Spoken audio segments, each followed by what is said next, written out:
दीपा केसवानी के पति अंकित केसवानी की मौत होती है, जिसे एक्सीडेंट करार दिया जाता है। पुलिस को लगता है कि दीपा झूठ बोल रही है और दरअसल ये एक एक्सीडेंट नहीं, मर्डर है। सच क्या है, आज के एपिसोड में हम देखेंगे इस केस का दूसरा और आखिरी भाग। क्राइम पेट्रोल सतर्क।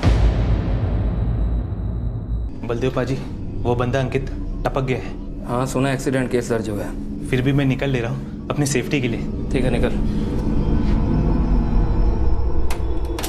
मुझे लगा था स्कल में फ्रैक्चर्स थे, हैमरेज भी हुआ होगा। मगर आपको क्या लगता है ये इंजरी गिरने से नहीं किसी और वजह से हुई हो? इंस्पेक्टर, इस बारे में मैं कुछ नहीं बता सकता हूँ। अब क्योंकि ये एक्सीडेंट केस था इसलिए मैंने आपको तुरंत इन्फॉर्म किया था। जब अंकित केसवानी को यहाँ लाया गया था, कंडीशन बहुत क्रिटिकल थी। ये तो मैं जानता हूँ डॉक्टर पटेल।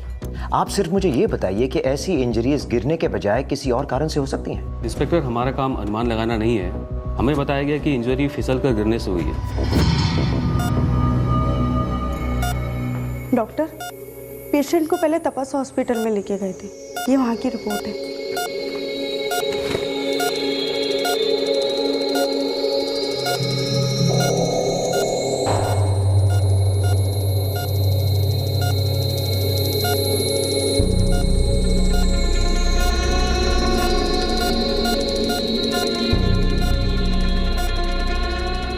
स्कल में काफी फ्रैक्चर है।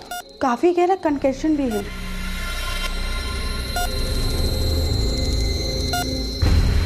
तीन दिन बाद ही हेमरेज की वजह से पेशेंट की डेथ हुई। डॉक्टर पटेल, मुझे शक है कि ये इंजरी फिसलकर गिरने से नहीं हुई है, जैसे कि पेशेंट की बीवी ने बताया। आई एम सॉरी इंस्पेक्टर, मैं आपके शक को सही साबित कर सकता हूँ ना गलत। सर, माने दीपा, सूरज दोनों के फोन रिकॉर्ड्स निकलवाओ और अंकित के भी। इनफैक्ट अंकित के बारे में मैं हर छोटी सी छोटी डिटेल जानना चाहता हूँ। वो कौन था, क्या करता था, सब कुछ। सर, अगर पोस्टमार्टम हुआ होता तो हमारे पास ठोस सबूत होता कि एक्सीडेंट था या कुछ और। पोस्टमार्टम तो उन्होंने होने नहीं दिया मने। मौत के 3 घंटे बाद सीधा क्रिमेशन। अब इस सारे मामले का पोस्टमार्टम हम करें। मम्मी, मैं मैनेज कर लूंगी। मेरी देखभाल वगैरह की कोई ज़रूरत नहीं है। तुम प्लीज़ लौट जाओ। कैसी बातें कर रही है तू? यहाँ अकेले रह के क्या करेगी? कुछ दिन हमारे साथ रह ले, अच्छा लगेगा। मैं कुछ दिन अकेले रहना चाहती हूँ।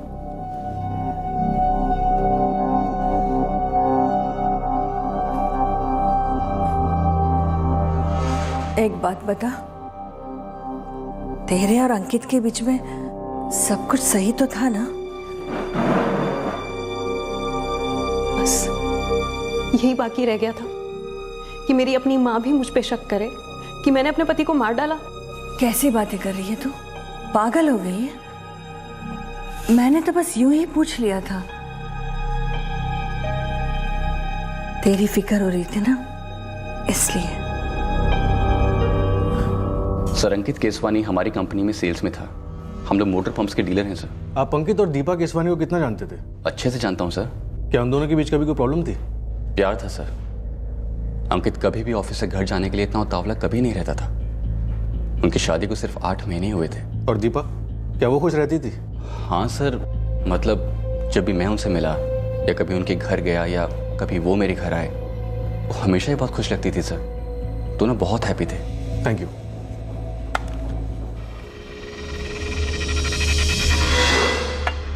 तुझे पता भी है क्या बोल रहा है तू? और वो भी किसके बारे में? तो तुझे क्या लगता है अंकित कि मुझे ये सब कहने में बहुत अच्छा लग रहा है? पर अगर फिर भी मैं कह रहा हूँ तो जाहिर सी बात है ना कि मैं जानता हूँ कि मैं किसके बारे में क्या कह रहा हूँ। दोस्त है ना, तो इसीलिए बता रहा हूँ। सर, दीपा, अंकित और सूरज तीनों के फोन रिकॉर्ड चेक किए, लेकिन कुछ भी अटपटा नहीं मिल रहा। माने ये देखो, 5 जून की रात को 9:30 बजे दीपा केसवानी को एक फोन आया था और उसके हिसाब से उसी रात को 10:30 बजे उसका पति घर आकर फिसला था। ये 9:30 बजे वाला कौन? हाँ सर, ये नंबर 44456758 वाशिका लैंडलाइन है। सर, पीसीओ के मालिक से मेरी बात हुई। एज यूजुअल सर, कॉल किसने किया उसे याद नहीं। और दीपा केसवानी का क्या कहना है, किसका कॉल था? सर, वो कह रही थी कि रॉन्ग नंबर था। 9:30 बजे 5 जून को शायद से कोई रॉन्ग नंबर रहा होगा। हाँ याद आया, रॉन्ग नंबर ही था। श्योर दीपा जी? आप लोग इंसान को मशीन समझते हो क्या? उस रात मेरे पति बहुत बुरी तरह से जख्मी हुए, 3 दिन के बाद उनकी डेथ हो गई, और आप चाहते हैं कि मैं कोई टुच्चा सा रॉन्ग नंबर याद रखूं? मुझे तो ये समझ में नहीं आ रहा कि मुझे हैरेस क्यों किया जा रहा है। कुछ ज्यादा जल्दी ही चिढ़ जाती हैं ये मिसेस दीपा केसवानी। कोई तो वजह होगी इस चिड़चिड़ाहट की। जी सर। सर, मैंने सूरज के फोन रिकॉर्ड्स भी चेक किए थे। दीपा ने 10:35 पर उसे फोन किया था। दीपा और सूरज ने खुद ही कहा है। हेलो सूरज। क्या हुआ दीपा? सर, पता नहीं क्यों इन फोन रिकॉर्ड्स में और हमारी इन्वेस्टिगेशन के एंगल में मुझे कोई मतलब नहीं लग रहा। और मुझे कुछ और ही मतलब लग रहा है मणि। देखो मणि, हम तुम्हारी फीलिंग्स के साथ चल सकते हैं और केस क्लोज कर सकते हैं,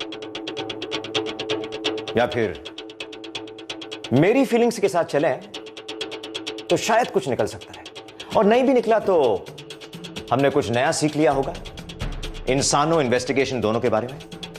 बिल्कुल सर। मणे, इस सूरज का पूरा बैकग्राउंड निकलवाओ। वो और दीपा कॉलेज के दोस्त थे, और उस ऑटो रिक्शा वाले को ट्रेस करो जिसने सूरज दीपा की मदद की थी अंकित केसवानी को लोकल क्लिनिक तक पहुंचा। सर। साहब, सूरज कटारे की पूरी हिस्ट्री कल तक आपके हथेली में होगी, लेकिन ये ऑटो वाला। हाँ, वो ऑटो वाला जो उस रात उन्हें क्लिनिक में लेकर गया था। साहब, अब बोले तो विरार में कितने सारे ऑटो चलते हैं ना। हाँ, तो तेरा दिमाग भी कौन सा किसी ऑटो से कम चलता है गोविंद, इसीलिए काम तुझे दे रहा हूँ। आपने चने के झाड़ पे चढ़ा ही दिया है तो आपकी हथेली में मूंगफली थोड़े ना रखूंगा। पुलिस दीपा केसवानी के पीछे हाथ धोकर पड़ गई, क्योंकि उनके शक की बुनियाद काफी मजबूत थी। 2 स्टेटमेंट्स में एक्सीडेंट के अलग अलग ठिकाने बताए गए, और लाश का क्रियाक्रम कुछ ज्यादा ही जल्दबाजी में किया गया। लेकिन पुलिस के हाथ कोई ऐसा ठोस सबूत नहीं लग रहा था जिसकी वजह से उनका शक यकीन में बदल जाता। लेकिन जैसे जैसे इन्वेस्टिगेशन आगे बढ़ती जा रही थी, वैसे वैसे पीछे हुए किस्से और वारदातों की कड़ियां एक दूसरे के साथ जुड़ना शुरू हो गई थी। हमारा शक गहरा होता जा रहा है सूरज के अंकित केसवानी को गिरकर चोट नहीं आई, बल्कि कातिलाना वार किया गया उस पर, और हमें लगता है कि वार तुमने किया। नहीं सर, ये बात सच नहीं है। मैंने अंकित पे कोई वार नहीं किया। ठीक है, करवाया किसी से। तुमने और दीपा ने मिलकर सुपारी दी किसी को? आखिर साजिश क्या है, बताओ हमें। सर, कोई साजिश नहीं है। जो मैंने आपसे पहले कहा था वही बात है। सर, दीपा मेरी एक अच्छी दोस्त है, तो उसने मुझे फ़ोन किया। उसने बताया कि अंकित घर में फिसलकर गिर गया है, उसको बहुत चोट लगी है, उसके सिर से खून निकल रहा है, तो प्लीज़ जल्दी आ जाओ। तो मैं चला गया सर। हाँ सूरज, ये कैसे हो गया? यहाँ पानी था, अंकित का पैर फिसल गया। यही सच है सर। कॉलेज की फ्रेंडशिप है तुम दोनों की। ये बात मैं आपको पहले भी बता चुका हूं सर। मगर ये नहीं बताया कि तुम दोनों सिर्फ दोस्त नहीं थे, अच्छा खासा अफेयर था तुम्हारा। तुम दीपा के साथ शादी करना चाहते थे ना? रिक्शा वाले पे स्पॉट लगाया हुआ है साहब, जल्दी आएगा वो अपने रडार में। लेकिन सूरज कटारे अपने रडार में फंस चुका है साहब, और आपके लिए खुशखबरी भी है। हाँ, तो बता ना। साहब, वो कंप्यूटर का प्रोग्राम विग्राम होता है ना, उसका सेल्समैन है ये सूरज कटारे, और इधर ही विरार में उसके बापू का एक हार्डवेयर की दुकान है, और इसका बड़ा भाई हार्ट बताता है उसके बापू को। खुशखबरी क्या है? खुशखबरी ये है सर जी कि सूरज और दीपा का सॉलिड कहानी था इस कॉलेज में। फिर दीपा की शादी हुई अंकित से? वो तो बाद में हुई सर जी। पहले सूरज की शादी हुई, चट शादी पट्टलाल। बाद में दीपा की शादी हुई उस अंकित केसवानी के साथ 8 महीने पहले। ये दीपा और सूरज का अफेयर क्यों टूटा था, और सूरज की शादी क्यों टूटी थी? अब साहब, मोटा मोटा जो पता चला वो आपके सामने ताज़ा ताज़ा पेश कर दिया। तूने वाकई में बहुत बड़ी खुशखबरी दी है गोविंद। आगे की स्टोरी ये सूरज ही सुनाएगा। दीपा और तुम गर्लफ्रेंड बॉयफ्रेंड थे, फिर तुम्हारी शादी हो गई, वो शादी टूट गई, फिर दीपा की शादी अंकित से हुई। अब अंकित इस दुनिया में है ही नहीं, तुम दोनों फिर से सिंगल एक दूसरे के लिए। क्यों? सर, मैं दीपा से प्यार करता था, शादी करना चाहता था उससे, लेकिन उस रिश्ते को मैंने तोड़ दिया था, किसी और से शादी कर ली थी। फिर हमारा डाइवोर्स हो गया। डाइवोर्स होने के बाद मैं दीपा से फिर से मिला। कंचन, तुम्हारी एक्स वाइफ, सेपरेशन से पहले एक केस दर्ज किया था तुम्हारे खिलाफ उसने, डोमेस्टिक वायलेंस का, जीके रोड पुलिस स्टेशन में। पीटते थे तुम अपनी वाइफ को? सर, मैंने आज तक हाथ नहीं उठाया था उस पर। हाँ, झगड़े जरूर होते थे हमारे बीच। झगड़े क्यों होते थे? मेरी माँ सर, मेरी माँ ही मेरे लिए सब कुछ है, लेकिन वो मेरी माँ के साथ बदसलूकी करती थी सर। इसलिए हम दोनों ने घर छोड़ दिया था। माँ और पापा के बीच में डाइवोर्स हो चुका था, तो बड़े भैया पवन पापा के साथ रहते थे और मैं माँ के साथ। सर, कंचन ने हर वक्त मेरी माँ की इंसल्ट की है। उसके बावजूद भी गुस्से में आकर भी मैंने कभी भी उस पर हाथ नहीं उठाया। ये सब उसने केस वेस दर्ज किया है ना, ये सिर्फ मुझे तकलीफ देने के लिए और कुछ नहीं। कंचन से अलग होने के तुरंत बाद तुम दीपा से दोबारा मिले? हाँ सर, मैं और माँ मीरा रोड रहते थे। डाइवोर्स होने के बाद विरार में मेरी नौकरी लग गई थी, तो मुझे विरार शिफ्ट होना पड़ा। माँ अभी भी मीरा रोड में रहती हैं, लेकिन विरार में मैं दीपा के फिर से कांटेक्ट में आया। सिर्फ कांटेक्ट नहीं सूरज, तुम दोनों का अफेयर शुरू हुआ फिर से, जो अंकित को पता चल गया। रास्ते का कांटा बन गया वो, और उस रास्ते के कांटे को निकालने का ये मर्डर सबसे आसान तरीका लगा तुम दोनों को। क्यों? सर, आप बिल्कुल गलत ट्रैक पे जा रहे हैं। तो सही ट्रैक बताओ मुझे। मैं दीपा से कभी शादी नहीं करता, तभी तो मैंने उससे रिश्ता तोड़ा था। मगर तुम प्यार करते थे ना उसे? हाँ, मैं प्यार करता था उससे। तो ब्रेकअप की वजह क्या थी?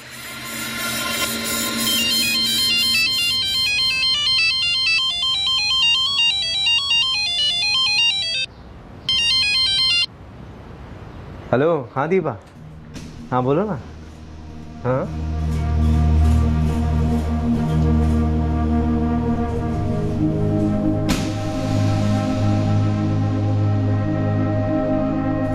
Okay, bye bye. कौन है ये दीपा? फ्रेंड? गर्लफ्रेंड है भैया। फेक तो नहीं रहा ना तू? क्यों भैया, गर्लफ्रेंड होना गुनाह है क्या? नहीं नहीं, बिल्कुल नहीं। यही तो उम्र है टाइम पास की। टाइम पास नहीं है भैया, 2 साल हो गए हम लोगों के अफेयर को। इनफैक्ट उसके कॉलेज खत्म होने के बाद हम लोग शादी का सोच रहे हैं। तेरा दिमाग तो खराब नहीं हो गया ना? क्यों भैया, क्या हो गया? तू जानता है इस लड़की को? हाँ भैया, मैंने आपको बताया ना, 2 साल से हम लोगों का अफेयर चल रहा है। बहुत अच्छी तरह जानता हूँ दीपा को। पूरा नाम दीपा चड्डा, राइट? और नंबर है उसका 444898767। अब पूछ मुझे, मैं कैसे जानता हूँ? कैसे जानते हैं आप? अभी तक तो नहीं जानता हूँ, लेकिन अगर जानना चाहूँ ना तो वो खुद सामने से आ जाएगी, सिर्फ एक फोन करने पे। कैसे बकवास करें भैया आप? बकवास नहीं कर रहा हूँ मैं। देखना है तुझे? ये देख।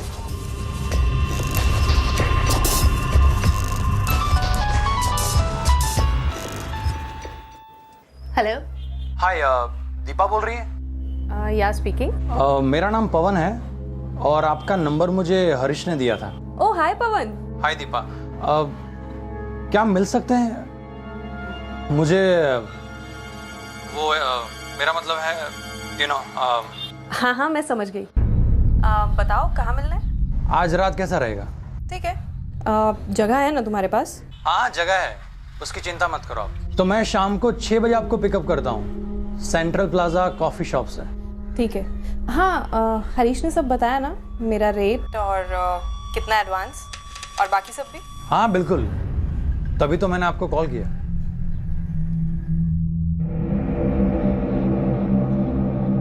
देख भाई, ये तेरी लाइफ है, लेकिन अगर मुझे पता है कि लड़की तेरे लायक नहीं है तो लाल झंडी दिखाना मेरा फर्ज है। बाकी तू देख ले।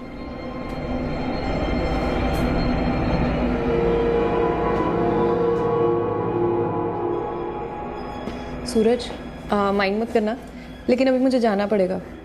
6 बजे एक अर्जेंट काम है। ऐसी कौन सी अर्जेंट मीटिंग आ गई दीपा? कुछ नहीं, माँ को डॉक्टर के पास लेके जाना है। 6:05 हो गए, मैं निकलती। बैठो दीपा, वो फोन नहीं करेगा। क्या? कौन फोन नहीं करेगा सूरज? छोड़ो ये सब बातें, बैठो ना, मुझे तुमसे कुछ जरूरी बात करनी है। दीपा, मुझे नहीं लगता कि हमारे रिलेशनशिप का कोई फ्यूचर है। आज अचानक ऐसी बात? दीपा, मुझे नहीं लगता कि हमारा रिलेशन तुम्हारे लिए कोई मायने रखता है या कोई मतलब रखता है। तुम बात को गोलमोल क्यों घुमा रहे हो? सिंपल बात है तो सिंपल तरीके से बताओ ना। एक शब्द में बोलूं, पवन। तुम्हें कैसे पता? क्योंकि उस वक्त पवन ने मेरे सामने फोन स्पीकर में लगा के तुमसे बात की थी दीपा। तुम्हारे साथ डील फिक्स हुई थी उसकी। ये नहीं पूछोगी कि मैं पवन को कैसे जानता हूं? दरअसल वो मेरा बड़ा भाई, इत्तेफाकन उससे मालूम चल गया था कि मैं तुमसे प्यार करता हूँ, तुमसे शादी करने के बारे में सोच रहा हूँ, जो कि अब तो पॉसिबल नहीं है। मुझे गुस्से से ज़्यादा दुख हो रहा था। दीपा बहुत अच्छी लड़की है सर, बस उसने अपनी ज़िंदगी ऐसे जीने की सोची। प्रोस्टिट्यूशन में थी दीपा? सर मैं इस शब्द का इस्तेमाल नहीं कर सकता उसके लिए। मैं बस ये कहूँगा कि वो शायद एक आदमी के साथ जुड़कर खुश रहने वाली लड़की नहीं। अंकित से तो जुड़ गई, उसे पता था? मुझे नहीं पता सर, मैं बस इतना जानता हूँ जब मैं दीपा से दोबारा मिला तो उसकी शादी हो चुकी थी अंकित के साथ, और वो लोग मुझे काफ़ी खुश दिखे। फिर मेरी अंकित से दोस्ती भी हो गई। क्या बातें चल रही हैं? तुमने मेरा ड्रिंक नहीं बनाया सूरज? अरे वो मैं, तुम्हें क्या लगा शादी हो गई तो मैं बहुत गुड गर्ल हो गई हूँ?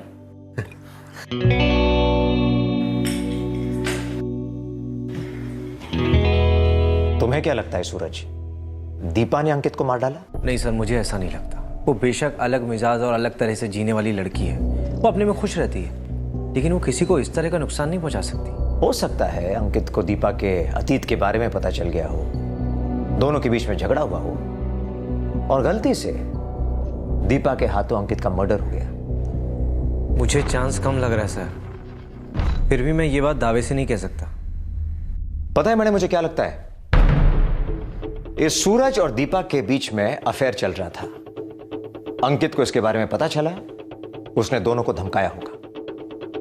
या फिर हो सकता है अंकित को दीपा के पुराने किसी अफेयर के बारे में पता चला हो, या फिर सूरज के अलावा उसने उसे किसी और के साथ पकड़ लिया हो। पॉसिबल। मगर बात यह है कि अंकित ने दीपा को रंगे हाथ पकड़ा होगा, दोनों के बीच में गर्मा गर्मी हुई होगी, और इस गर्मा गर्मी में दीपा ने शायद उसे धक्का दिया या फिर वार करने की कोशिश की। जान लेने का इरादा नहीं हुआ होगा, मगर जान तो गई, इसलिए मर्डर केस बनता है। हो सकता है सर, लेकिन अभी तक हमारे हाथों में कोई ठोस सबूत नहीं है। इस वक्त नहीं है, मगर इसका मतलब यह नहीं कि सबूत है ही नहीं। मने सबूत है, सबूत है। इसी माहौल में किसी पर्दे के पीछे यह सबूत हमारा इंतजार कर रहा है, जो सारे झूठ को बेनकाब करेगा। मने उस ऑटो ड्राइवर के बारे में कुछ पता चला? अभी तक तो नहीं सर, लेकिन विरार के सारे ऑटो ड्राइवर्स की स्कैनिंग चल रही है।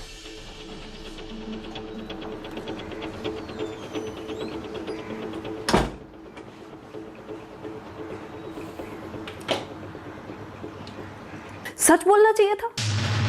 क्या मतलब है तुम्हारा? दीपा, पुलिस ने झूठ तो पकड़ ही लिया है ना। ना झूठ पकड़ा जाता ना हम पकड़े जाते। ऐसा सब कुछ होता ही नहीं अगर तुमने वो चौक वाली बात पे इतना जोर नहीं दिया होता तो। देखो, अगर वो लोग पूछे तो उनसे कहना कि घर लौटते वक्त अंकित का पैर फिसल गया था गोमती चौक में, ठीक है? क्यों? अरे क्योंकि उस वक्त तुम और अंकित घर पे अकेले थे, सारा शक तुम पे जाएगा। उन्होंने उस एक स्टेटमेंट की बाल की खाल निकाल दी, फंसा दिया हमें। दीपा, जितना टेंशन में तुम थी उतना ही मैं भी था, लेकिन ये सब तुम्हें तुम्हारे घर पे होने ही नहीं देना चाहिए था। तुम्हें ये चौक वाली बात तपस हॉस्पिटल में क्यों नहीं याद आई? अरे मुझे क्या मालूम था कि तुम वहां जाके ये बोल दोगी कि ये सब घर पर ही हुआ। देखो सूरज, जो हो गया सो हो गया। अब प्लीज अपने मुंह से ऐसी कोई बात मत निकालना या ऐसा कुछ मत करना जिससे बात और बिगड़ जाए। मैं उन लोगों से कह चुकी हूँ, हड़बड़ाहट में मेरे मुंह से निकला था कि अंकित गोमती चौक में फिसल कर गिरा। जो वो बिल्कुल ही नहीं मान रहे हैं, उनको पूरा शक तुम पर है दीपा। जिस तरह से अंकित का अंतिम संस्कार किया गया ना जल्दबाजी में, उससे उनका शक और बढ़ गया है।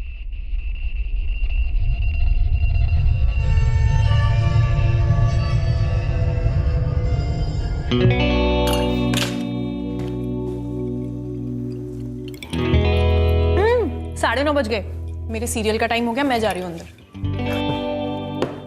दीपा भी ना टीवी एडिक्ट। तुम्हें तो उसके फेवरेट सीरियल्स भी मालूम होगी नहीं? काफी पुरानी दोस्ती है तुम दोनों की। हाँ दोस्ती है, लेकिन उसके टीवी सीरियल फेवरेट कौन से नहीं जानता मैं। तुम दोनों की दोस्ती किसी सीरियल की कहानी से कम नहीं होगी नहीं? कैसे? मतलब दोस्त प्रेमी बनते हैं, फिर तुम्हारा ब्रेकअप होता है, बाद में तुम्हारी शादी होती है, लेकिन उसके बाद तुम्हारा डिवोर्स होता है। और जब तुम लौटते हो तो देखते हो कि दीपा की शादी ऑलरेडी हो चुकी है, फिर तुम बहुत अच्छे दोस्त बनते हो और फिर कुछ नहीं अंकित, हम लोग सिर्फ दोस्त बनते हैं, सिर्फ दोस्त। देखो अंकित, जो बीत गया वो कल था और बीता वो हमेशा दफनाया जाता है। इस वक्त दीपा के दिल में अगर कुछ जिंदा है तो वो तुम्हारे लिए प्यार है और कुछ नहीं। हर दिल के 4 खाने होते हैं, और तुम्हारी खास दोस्त दीपा का दिल 4 अलग अलग लोगों के लिए धड़कता है, कम से कम 4। इसीलिए तुमने ब्रेकअप किया ना। तुम्हें दीपा की असलियत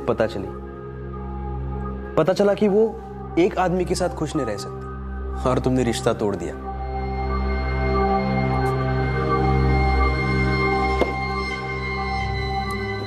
देख सूरज, मैं ये सब बात जानता हूं, लेकिन इस सब के बावजूद मैं उससे बहुत प्यार करता हूं। लेकिन तू ये सब जानकर उससे प्यार नहीं कर सका। तेरा प्यार शायद मेरे प्यार से ज्यादा गहरा है और तेरा दिल भी मुझसे बड़ा है। उतना भी बड़ा नहीं है मेरे दोस्त। कई बार दिल की बात जुबान पर दम तोड़ती है। जी करता है उसे सब बोल दूं, तू जो कर रही है वो सही नहीं गलत है। दर्द होता है यार। मैं इंसान हूं, पत्थर नहीं। तुझे पता भी है क्या बोल रहा है तू, और वो भी किसके बारे में? तो तुझे क्या लगता है अंकित कि मुझे ये सब कहने में बहुत अच्छा लग रहा है? लेकिन तुझे कब से मालूम है? देख यार, तेरी शादी के वक्त मैंने फर्स्ट टाइम दीपा को देखा था, तब मैं ये सब कुछ कह ही नहीं पाया यार। मतलब तू? तेरी शादी से कुछ ही दिनों पहले मैं तेरी बीवी के साथ गया था एक होटल रूम में, लेकिन मुझे लगा कि वो उसका अतीत है यार। शायद वो बदल गई होगी, शादी के बाद अपनी एक नई जिंदगी शुरू करने वाली है, लेकिन क्या? लेकिन वो नहीं बदली है यार। अंकित, दीपा आज भी होटल रूम्स में जाती है और घंटों के हिसाब से चार्ज करती है। बस जब मेरा कलीग अजय कोहली मुझे सब बता रहा था, तब मैं कुछ ज्यादा शॉक नहीं हुआ, क्योंकि कुछ और लोगों से भी मुझे ये बात सुनने में आई थी। अच्छा, दीपा जानती है कि तुम उसके बारे में सब जानते हो? देखो, मैं नहीं चाहता कि वो कभी जाने कि ये बात मुझे मालूम है। प्यार करता हूं यार उससे, हद से ज्यादा प्यार। लेकिन अगर ये बात खुल गई ना तो उसकी इज्जत उछलेगी, और मैं नहीं चाहता कि वो मेरे सामने जलील हो। मैंने तुम्हारे साथ ये बात छेड़ी क्योंकि मुझे पता है तुम दोनों की काफी पुरानी दोस्ती है और प्यार भी था कभी। हम दोनों के बीच में सिर्फ दोस्ती थी और दोस्ती है, ये बात मैं तुझसे पहले भी कह चुका हूं यार। दोस्ती से बड़ा कोई रिश्ता नहीं है सूरज, बड़ी ताकत है दोस्ती में। इसीलिए क्या तुम मुझ पर एक मेहरबानी कर सकते हो? तो जो बोलेगा वो करूंगा। बस जैसे भी हो, तुम दीपा को इस लत से छुड़वाओ। बस उसे टीवी का नहीं, मर्दों का एडिक्शन है, और सिर्फ तुम ही उसे इस एडिक्शन से दूर करवा सकते हो। Can you help me please?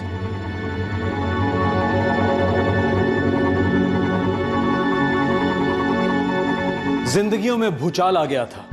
अंकित, सूरज और दीपा तीनों के पैरों तले जमीन खिसक रही थी। अतीत का दर्दनाक अंधेरा, वर्तमान का कड़वा सच और आने वाले दिनों की धुंधली संभावनाएं, इन तीनों मझधारों के बीच एक ही नाव में सवार ये 3 मुसाफिर एक दूसरे से आंख नहीं मिला रहे थे, सच से कतरा रहे थे। क्या इन तीनों की कश्मकश के बीच कोई एक्सीडेंट हुआ था?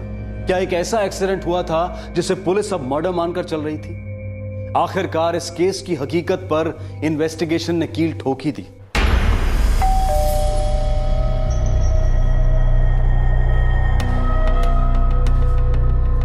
आप क्यों आए हैं आप यहाँ? वक्त आ गया है पर्दा गिराने का। आप लोग इतने जालिम क्यों हैं? किसी इंसान को शांति से शोक तक मनाने नहीं देते। मैंने अपना पति खोया है। खोना क्या होता है जानते हैं आप?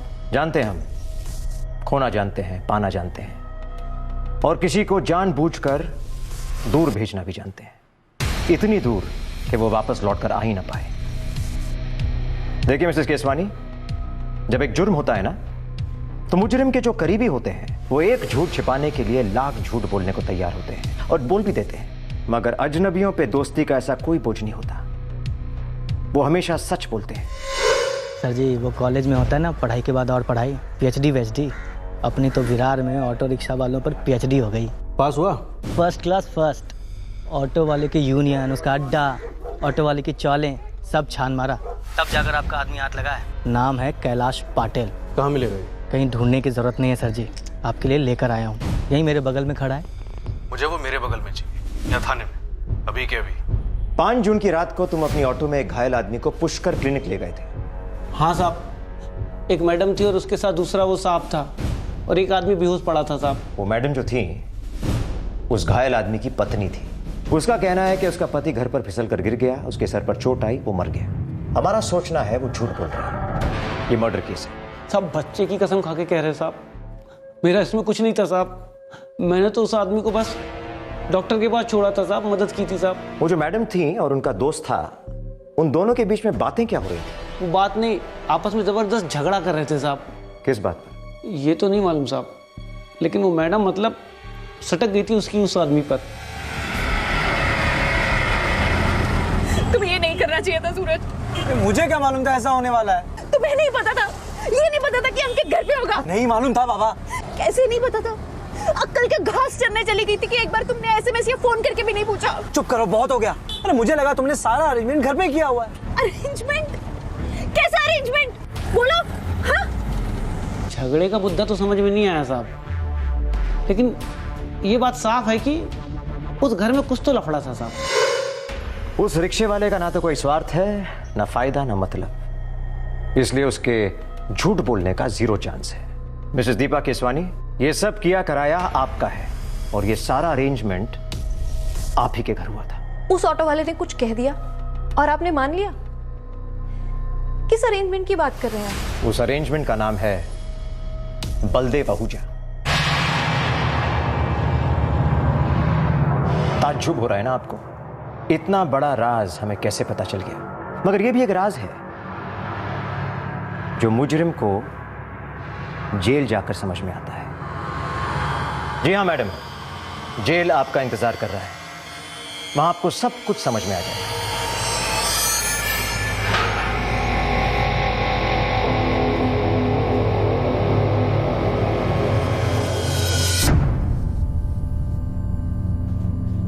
आइए मिसेस केसवानी, बैठिए।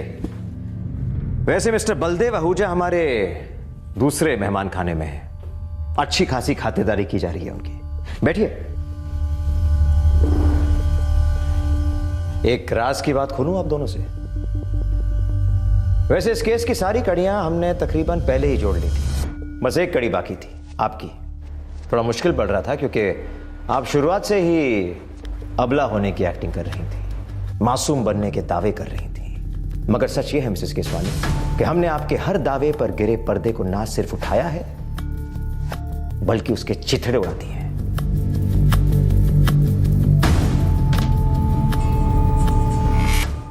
सूरज के कबूलनामे के बलबूते पर पुलिस इस केस के छुपे हुए खिलाड़ी बलदेव आहूजा तक पहुंच गई थी। आखिर में दीपा केसवानी को भी घेर लिया गया और सच सामने आया। अंकित केसवानी की मौत एक एक्सीडेंट होने के बावजूद भी एक कत्ल था, एक अटैक हुआ था, एक साजिश हुई थी। बलदेव, रात को दूध वाला बैग दरवाजे पे लटकाना मत भूलिएगा। तुम सुबह से 3 बार बोल चुकी हो, मैं चाहूंगी ना तो भी नहीं भुला पाऊंगा। दूध उबाल कर ही फ्रिज में रखना। ओ यार पम्मी, तुम 10 दिन के लिए अपनी मम्मी के यहाँ पे जा रही हो और लेक्चर मेरे को ऐसे दे रही हो जैसे पता नहीं बॉर्डर पे कोई जंग लड़ने जा रही हो। मायके जाके कहीं मेरे को भूल मत जाना, भूल जाती हो तुम, फोन भी नहीं करती हो। ऐश तो तेरी है भाई बलदेव। हाँ मेरी भी ऐश है। वैसे ये बता भाभी गई कहाँ है? हाँ भाई 10 दिन के लिए मायके गई हुई है। भाई मैं तो ये 10 दिन पूरे मजे करने वाला हूँ। हाँ वो तो तेरा फोन आया था तभी पता लग गया था मुझे। अच्छा यार भाई, एक काम है, कोई है क्या आइटम? क्या बोल रहा है बे? समझा कर यार, कोई अच्छी सी कॉल गर्ल एस्कॉर्ट टाइप। यार देख मेरे को कोई होटल वोटल में तो जाना नहीं है, तो कोई दिला देना यार, मतलब जो घर पे आके तेरे भाई को 5 स्टार ट्रीटमेंट दे दे। ओए बलदेव, तूने मुझे समझ के क्या रखा हुआ है? मेरा वो मतलब थोड़े था मेरे भाई, मैं ये कह रहा हूँ कि तूने कभी अपने घर पे बुलवाया होगा या तेरे किसी फ्रेंड ने, तो कोई तो कांटेक्ट नंबर शंबर होगा ना यार। कितनी अजीब बात है ना। तुम्हारा पति अंकित तुम्हारे बेस्ट फ्रेंड सूरज से रिक्वेस्ट करता है, मैं अपनी बीवी से बहुत प्यार करता हूं, उसे समझाओ जरा, वो गैर मर्दों के साथ न जाए। और तुम्हारा बेस्ट फ्रेंड सूरज क्या करता है? अंकित की मदद करने के बजाय वो तुम्हारी मदद करता है नए कस्टमर्स ढूंढने के लिए। मतलब भरोसा, इंसानियत, जुबान, इन सब चीजों की कोई अहमियत ही मेरी दुनिया में। क्यों सूरज? ए दीपा, बलदेव मेरा दोस्त है यार, स्पेशल फ्रेंड है। लेकिन तुम्हारे स्पेशल फ्रेंड के लिए कोई स्पेशल डिस्काउंट नहीं होगा सूरज। उसको बता देना फुल कैश एडवांस में। पैसे की टेंशन मत ले, एकदम मालदार पार्टी है। एक्चुअली उसकी वाइफ गई हुई है कुछ दिन के लिए घर से बाहर, तो बलदेव साहब थोड़ी सी ऐश करना चाहते हैं। ठीक है, तो उसका नंबर मुझे एसएमएस कर दो। मैं देखती हूँ कि तुम्हारे स्पेशल फ्रेंड को कब और कितनी मस्ती मारनी है। Yes darling, when you come, I ready any time. आज रात फ्री हूँ, लेकिन पूरा एडवांस रहेगा। सूरज ने बताया तो होगा ना। अरे एडवांस की क्या बात कर रही हो डार्लिंग, तू बस आज रात मेरे को खुश कर दे, तेरे को 10 दिन का एडवांस आज ही दे दूंगा। Okay baby. अंकित, मैं आज रात को अपनी फ्रेंड के यहाँ जा रही हूँ। एक्चुअली उसकी थोड़ी क्राइसिस चल रही है। सुबह 7 साढ़े 7 बजे तक आ जाऊंगी। ओके?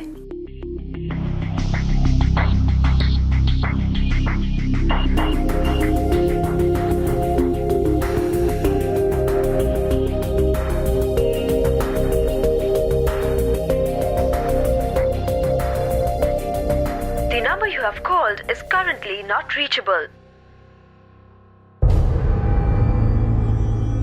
नहीं आई मतलब? नहीं यार, कोई इशू होगा। वैसे बहुत प्रोफेशनल लड़की हो। अबे काहे की प्रोफेशनल बे, 9:30 बजे आने वाली थी, 11:30 बजने वाले हैं। अरे यार मैं ड्रिंक पे ड्रिंक पिए जा रहा हूँ और मैडम ने अपना फोन स्विच ऑफ करके रखा हुआ है। देख यार बलदेव, अब मैं कुछ नहीं कर सकता। मैंने तुम लोगों को मिलवाया, तुम लोगों की बात हुई, अब तुम लोगों के बीच में जो कुछ भी है, प्लीज यार बलदेव उसमें मुझे इन्वॉल्व मत कर। तो अब सारी रात अकेले कैसे घसीटूं?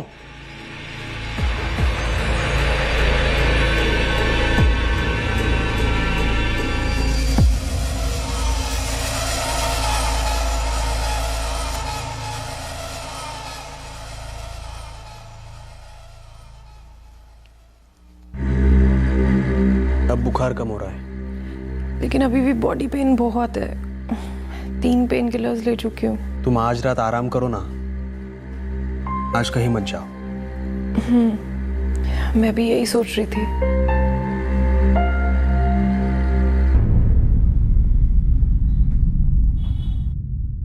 हेलो दीपा, क्या बकवास है ये? सॉरी बलदेव, लेकिन मेरी तबीयत बहुत खराब है, मैं उठ ही नहीं पा रही हूँ। अरे यार एक फोन तक नहीं किया तुमने, मैं 2 दिन से वेट किए जा रहा हूँ। तो क्या करूँ? ऐसे आऊँ? क्या एंजॉय करोगे तुम? मैं कल तक ठीक हो जाऊंगी, फिर आती हूँ।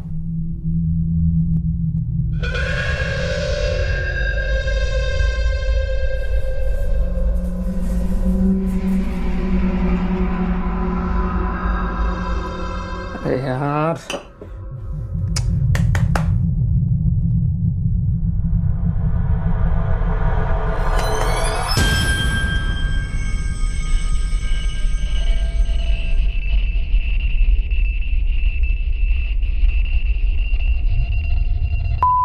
साले, तेरे को भी आज ही खराब होना था। नहीं चलते।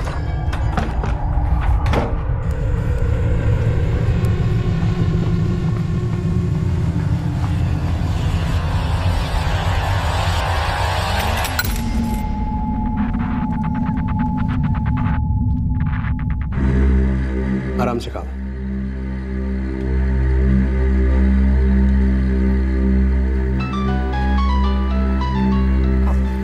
तुम मत उठो, मैं देखता हूँ। नहीं, तुम खाना खाओ, खाना मत छोड़ो, मैं देखती हूँ।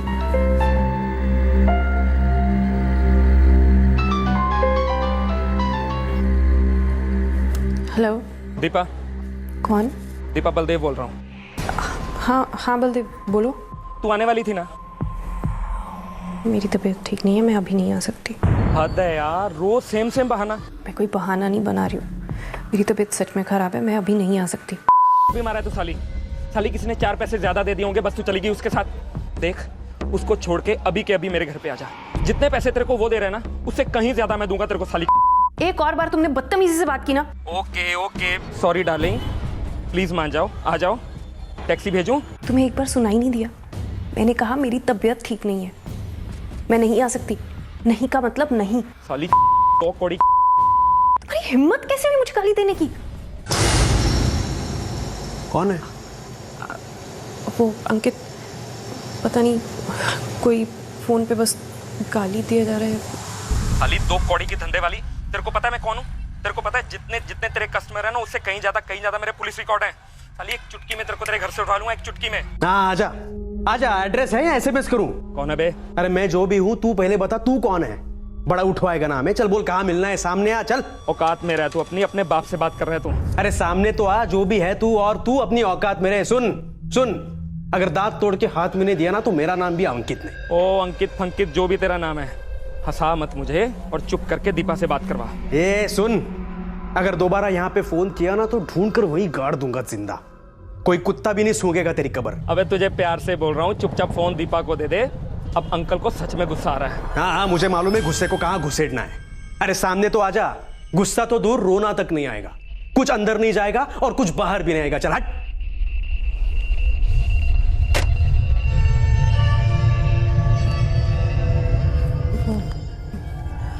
मैं नहीं जानती कौन था।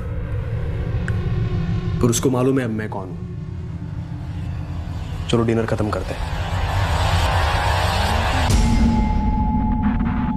अबे क्या हो गया बलदेव? एड्रेस दे साली का, एड्रेस दे। अरे भाई बलदेव, थोड़ा शांत रहे यार। जब उसने बोला है कि वो बीमार है तो बीमारी होगी ना। तू उसके दल्ले की तरह बात क्यों कर रहा है बे? देख मेरी हट गई है, मुझे उसका एड्रेस चाहिए। तू मुझे पागल समझ रहा है? तू इतना गुस्से में है और मैं तुझे उसका एड्रेस दे दूं? ठीक है, तू एड्रेस मत दे उसका, मेरे पास तेरा एड्रेस है। मेरे साथ मेरा एक आदमी है, हम तेरे पास आएंगे, तेरी साले हड्डी तोड़ेंगे, साले तेरे को फोड़ देंगे। उसके बाद मेरे तू एड्रेस तो क्या, तू उसके घर छोड़ के आएगा मेरे को साले। अपने दोस्त को धमकी दे रहा है बे? तुझे पता है ना, जब मेरी सड़क जाती है मैं कुछ नहीं देखता। तेरे को पता है ना, पहले भी मैं 2 हाफ मर्डर के लिए अंदर जा चुका हूँ। हाँ जानता हूँ। तो फिर क्या चाहता है? तेरे हाफ मर्डर के लिए भी अंदर चला जाऊं मैं? एड्रेस दे रहा है या मैं तेरे घर पे लेने आऊं?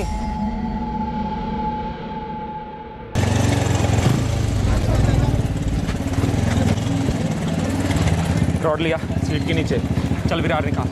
एक काम करना है उल्टू, पता नहीं हाफ या क्वार्टर तो पक्का है, साला अपने पैर पे नहीं चलना चाहिए। निकाल।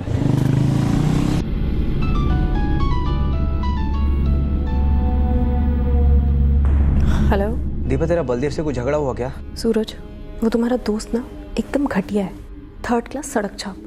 उसको समझ में नहीं आता कि मेरी तबीयत खराब है, मैं नहीं आ सकती। फोन पे फोन किए जा रहे हैं। दीपा, उसने मुझे धमका कर ना तेरा एड्रेस ले लिया। सूरज, तुम्हारा दिमाग तो खराब नहीं हो गया? तुमने उसको मेरा एड्रेस दे दिया। यार मैं क्या करता, मुझे जान से मारने की धमकी दे रहा था वो। और तुमने मेरी जान खतरे में डाल दी। तुम्हारा दिमाग खराब हो गया। तुम मेरा एड्रेस कैसे दे सकते हो उसे? तुम्हें पता है अंकित घर पे है और उसकी लड़ाई अभी अंकित से हुई है। मैंने कहा था कोई रॉन्ग नंबर है। मैं डर गया था यार। तुम्हें ये नहीं करना चाहिए था। तुम नहीं जानते, हम लोग बहुत बड़ी मुसीबत में फंस गए हैं। तू देख लेना यार, हैंडल कर दे।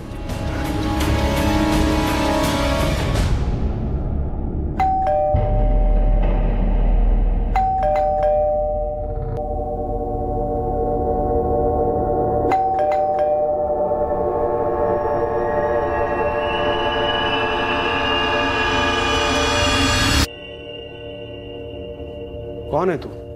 तू ही था ना बे, जो फोन पे धर्मेंद्र बन रहा था? मुझे सामने आने के लिए बोला था ना? ले, तेरा बाप तेरे सामने खड़ा है। बलदेव प्लीज बोल।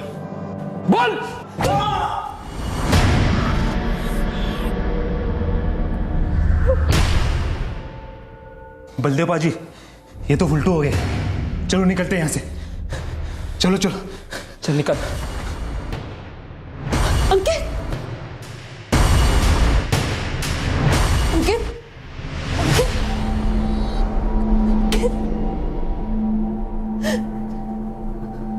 70% सच हमें सूरज ने बताया, बाकी बलदेव आहूजा ने।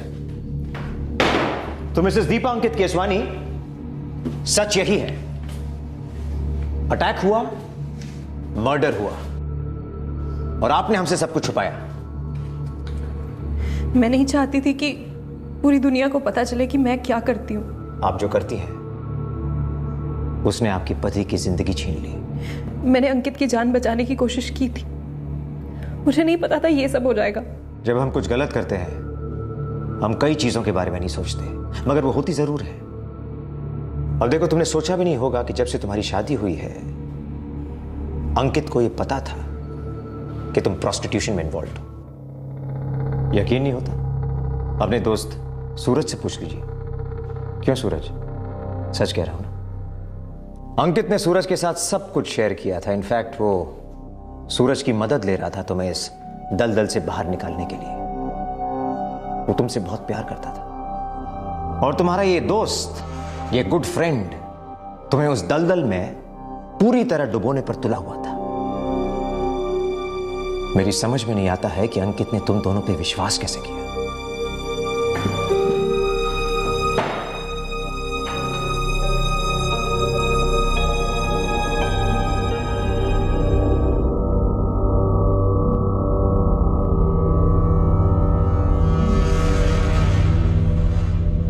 एक बात कहूं, मैं सालों से जानती थी कि तुम अलग अलग मर्दों के साथ घूमती हो। सोचा तुम्हारी फितरत होगी। क्या अच्छा क्या बुरा, तुम बस ऐसी ही हो। पर ये मैंने सपने में भी नहीं सोचा था कि तुम पैसों के लिए अपना जिस्म बेचोगी। मम्मी प्लीज, मैं पहले ही बहुत जलील हो चुकी हूँ, मेहरबानी करके तुम मत शुरू हो जाओ। मैं भी कम जलील नहीं हुई हूँ बेटा। एक बात याद रखना, बच्चे या माँ बाप जो कुछ भी करते हैं उसका असर एक दूसरे पर होता है। तुम्हारी गलती से आज एक मासूम की जिंदगी हमेशा हमेशा के लिए खत्म हो गई। एक ऐसा मासूम जो तुमसे बेहद प्यार करता था, तुम्हारे बारे में सब कुछ जानते हुए तुमसे बेहद प्यार करता। वो सब गलती से हुआ, एक एक्सीडेंट था। मैंने कभी किसी का बुरा नहीं चाहा और अंकित के साथ ऐसा हो तो मैंने कभी नहीं चाहा। मैं सिर्फ अपनी जिंदगी अपने तरीके से जीना चाहती थी। मैंने कभी सपने में भी नहीं सोचा था कि ऐसा कुछ हो जाएगा।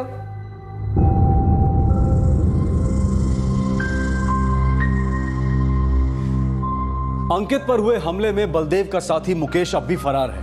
वो एक हिस्ट्री शीटर है और पुलिस उसे ढूंढ रही है। दीपा, सूरज और बलदेव को आईपीसी की धारा 302 के तहत हत्या के लिए और धारा 201 के तहत सबूत मिटाने के लिए और पुलिस को गलत जानकारी देने के जुर्म में गिरफ्तार किया गया है। दीपा अपनी जिंदगी किस तरह से जीना चाहती थी उस पर हम कोई जजमेंट नहीं कर सकते, लेकिन इतना जरूर कह सकते हैं कि उसके लाइफस्टाइल की वजह से ही यह हादसा हुआ जिसमें उसका पति अंकित केसवानी मारा गया। अंकित पर हमला सोच समझकर किया गया था। मकसद भले ही कत्ल का नहीं था, लेकिन हमलावर अंकित को सबक सिखाने आए थे और उनके हाथों एक हत्या हो गई।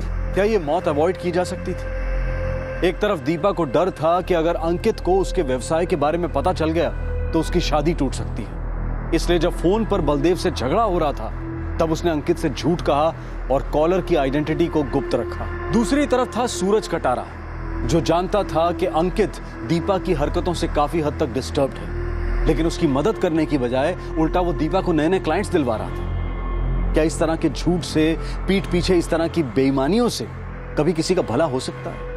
जवाब है बिल्कुल नहीं। दीपा अपने देह व्यापार की सच्चाई को अपने परिवार वालों से, समाज से छुपा कर रखना चाहती थी। इसलिए वो एक हादसे को छुपा रही थी, एक कत्ल को एक्सीडेंट का रूप देने की कोशिश कर रही थी। लेकिन जुर्म छुपाए नहीं छुपता। जितना छुपाने की कोशिश करो उतना ही ज्यादा उभर कर सामने आ जाता है। पुलिस को इस केस की शुरुआत में ही दाल में कुछ काला नजर आ गया था और उन्होंने दाल के गलने तक इसका पीछा नहीं छोड़ा। इस केस को अंजाम तक ले जाया गया। किसी समझदार व्यक्ति ने कहा है कि अगर सच बोलो तो कुछ भी याद नहीं रखना पड़ता, लेकिन एक झूठ बोलने से काफी लंबे अरसे तक कई और झूठ बोलने पड़ते हैं, लेकिन फिर भी झूठ पकड़ा ही जाता है। आपसे फिर मुलाकात होगी क्राइम पेट्रोल सतर्क में एक और नए केस के साथ।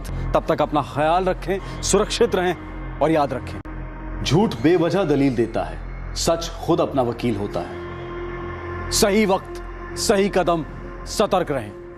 जय Hind. For more updates, subscribe to our channel, click the show links and enjoy watching the videos.